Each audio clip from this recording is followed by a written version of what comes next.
if you're like me, you've been looking for any chance at all of getting some rain, and it looks like if you look to East Texas and to our north as well, we have a decent chance of getting some showers and thunderstorms to impact our area later on this morning, early part of the afternoon hours.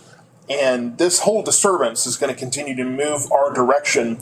And the models, I think, are a little bit ambitious, but overall, I think that some of us will at least see some downpours. There are some stronger thunderstorms in this. I don't see any severe weather going on, but there are some gusty winds and some very small hail.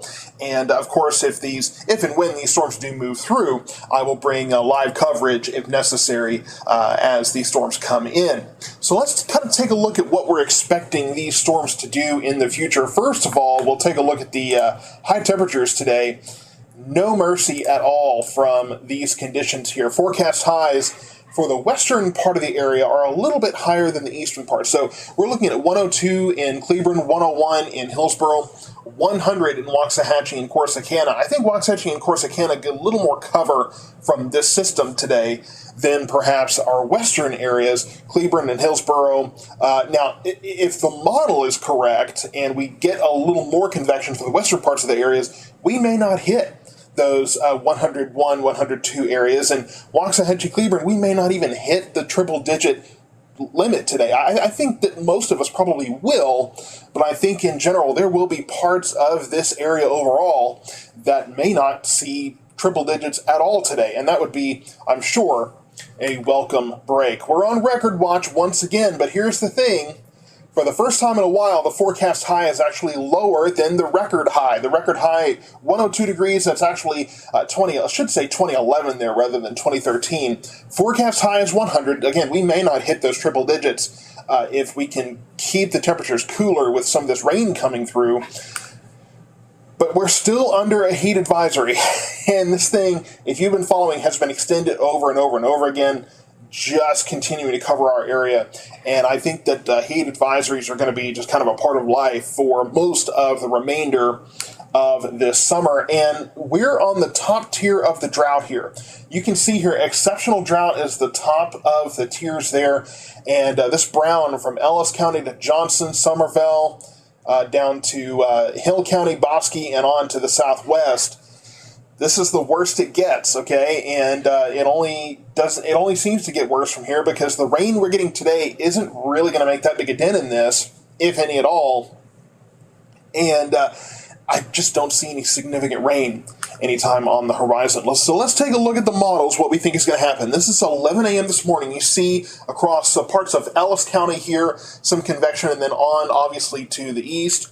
And then as we get into the 1 o'clock hour, everything kind of pushes to the east and to the south. Now, again, I think that this is a little bit ambitious, but if we can get this much rain and cloud cover into the western parts of the area, hey, the 101, 102 will be more like 100, maybe 99, 98. And then further on, you see that by 3 o'clock, everything's to our west and to our south. Some cloud cover, hopefully, again, hanging on in Johnson Hill and especially Navarro counties. They're very generous with the cloud cover. I think everything's out of Ellis County by that point. So really not looking at, again, anything significant, but it could help us keep temperatures a little bit cooler today at least before we continue this trend on. So today, heat advisory in effect, 30% chance of showers and thunderstorms. That's what the National Weather Service has. I think that's fair. I battled between 30 and 40%, but I think that 30% is fair because I don't expect everyone to get rain. I think the majority of us may see at least a brief downpour out of this, but I think that 30% is pretty fair as far as how much coverage we actually expect to see. 100 degrees is your high today. Same for tomorrow. Tomorrow may be a little bit warmer. We may have to revisit this forecast. We're going to have sunny skies. Saturday and Sunday, the weekend, we're looking at 101, 102 degrees. Of course, there will be a weekend outlook later this evening where we'll kind of take a closer look at the weekend. Going on from there, though, 101, 102, 103 degrees. It's just going to get warmer again. And again, there's just not an end in sight, at least not in the near future, for this trend. So whatever you're doing to stay cool right now, I know there's some livestock issues going on. Obviously, the drought is terrible. Just try to maintain throughout this period of time because we will get some rain today. That'll have a relatively minimal effect on the temperatures and the drought, but it could do at least something. And then the rest of the week, it's just the same old that we've been stuck with for quite some time. So make sure you're staying tuned to Ellis County Weather for coverage of those storms that will be coming in probably in the next hour or two here.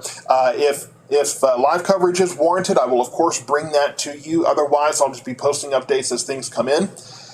Just be ready for rain today because, again, most of Ellis County will probably see at least a little bit of rain. Again, if that model is correct. If it's not, it may be a little bit too ambitious. Then some of us will see a little bit of rain or something. It's kind of a wait-and-see situation right now to see what this disturbance does once it actually arrives in our area. But stay tuned. I'll have coverage of the first probably decent shot at rain we've had in quite some time. And maybe, just maybe, we won't break a record today in terms of our high temperatures.